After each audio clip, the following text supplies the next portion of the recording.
Hey, good to have you back. We've been talking about the standard night and day and spelling through the chords and taking a look at chord function. And I thought it might be an idea to just do a read through the melody and help you through, how you might play that melody and hear that melody. I know guitar players are sometimes a little light on being able to play the melody of tunes. Of course, if you're a horn player, you've got to know it. But guitar players tend to sort of get away with rhythm playing.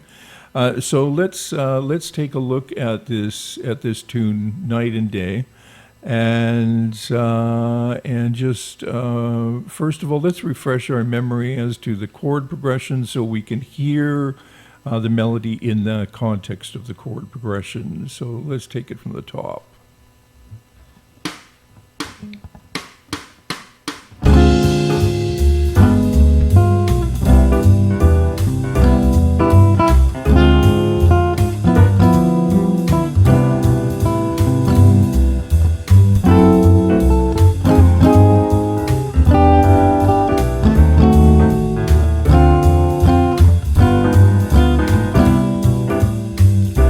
Okay, cool. So that probably refreshes your memory as to the chord progression. And now let's just add the melody to that.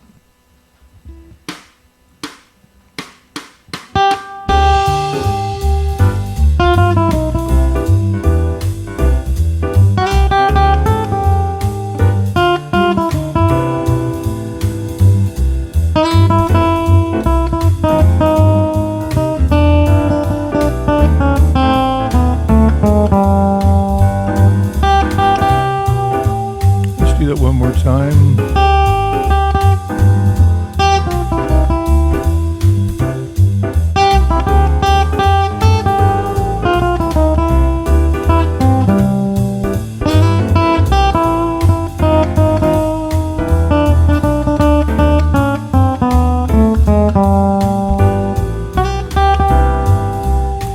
Okay, let's stop there, and now let's take a slower look at that. As you can, if you know, a lot of guitar players don't read well, so that's why we're going to take you through that a little bit, and right, and then we repeat the same idea.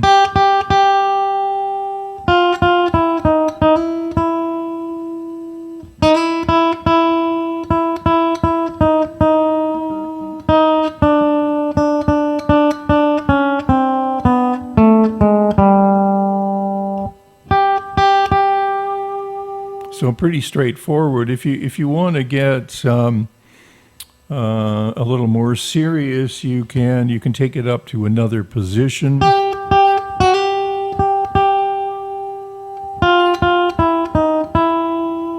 So the middle of the neck is sort of nice.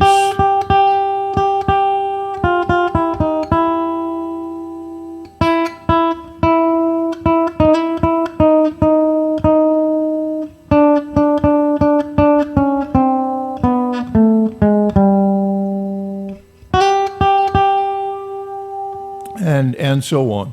And then we go to a modulation, which we'll do now.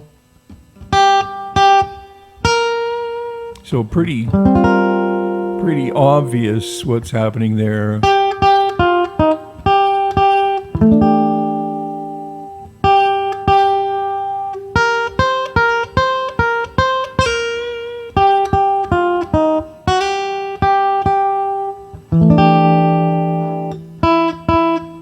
And then we repeat the same section.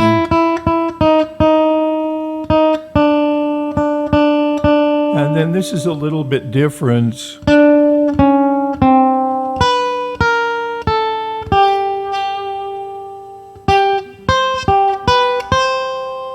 have a little turnaround, and then back. Okay, that's the melody.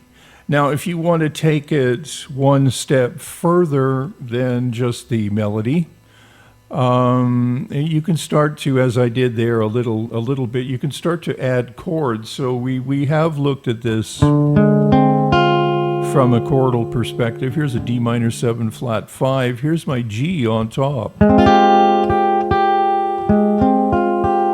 You can make that G a G7 flat 9 like that. You've got to change. And there's my C major 7 with the melody note on top, right? G7.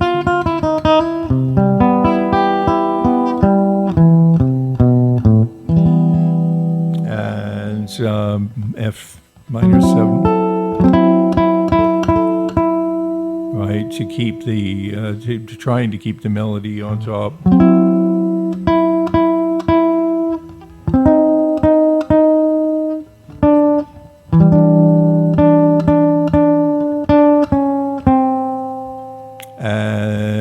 And then, well, we can do that. We can take it up an octave.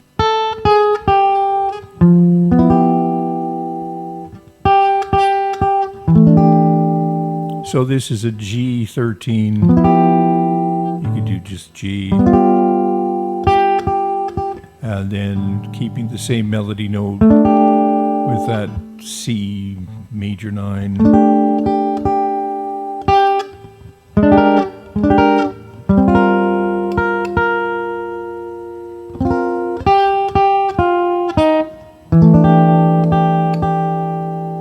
Again, sort of that stacked 4 kind of.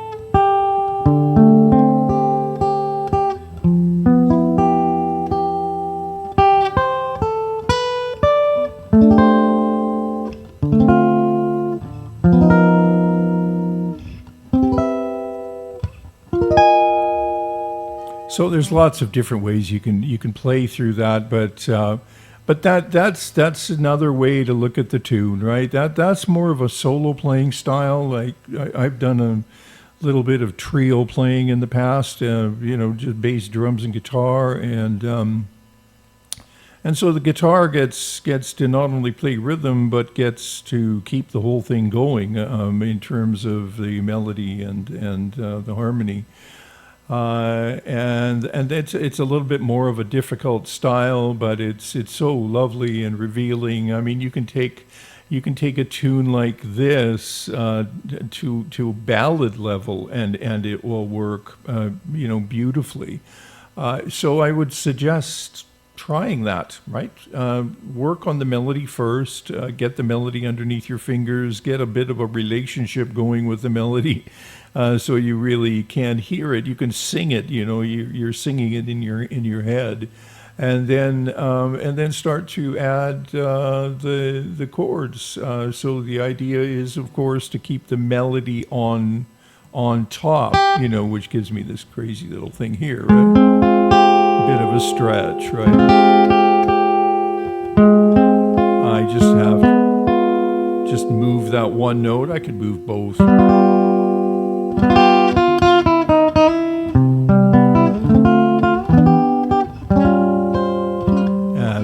We can add more chords later or whatever you like, but that's a really excellent tune to start the chord melody style with in terms of the jazz genre. It's a nice strong melody. It's not terribly difficult. Take it onto into different areas of the fretboard, and make sure that you're spelling your chords. You understand spellings of the chords. And when I say spellings, I mean a D minor 7 would, D, F with, there's the flat 5, and there's my 7, my minor 7, right? And that will allow you to to use the chords in a malleable way, to change voicings and so on to accommodate the melody. Okay, this was meant to be a little bit of an introduction to stepping even deeper into a tune, and not just the veneer of what the tune is, but getting down to the roots of what the tune is about. Remember, memorize, spell, realize the chord function, and really have again the word relationship with the tune before you start soloing on it. There's nothing worse than ignoring the beauty of the tune and then just using it as an opportunity for you to play fast scales. I mean, that's not really what it's about. What you're trying to do is play music. Okay, that's it for, I think, night and day for now, and we'll dig into some other stuff shortly. I think we'll do some more tunes, a bunch more standards. It's sort of fun. Thank you to the person who did this play along track. It wasn't me. That's very, very handy, and we'll link that up in the description. If this video was helpful to you, like, subscribe. It helps the algorithm immensely. Buy me a coffee. Buy one of my books, which you can get on Amazon. And please leave a question. I get back to all the questions with fairly lengthy answers. So thanks for stopping by. Thanks for your support, and we'll see you real soon.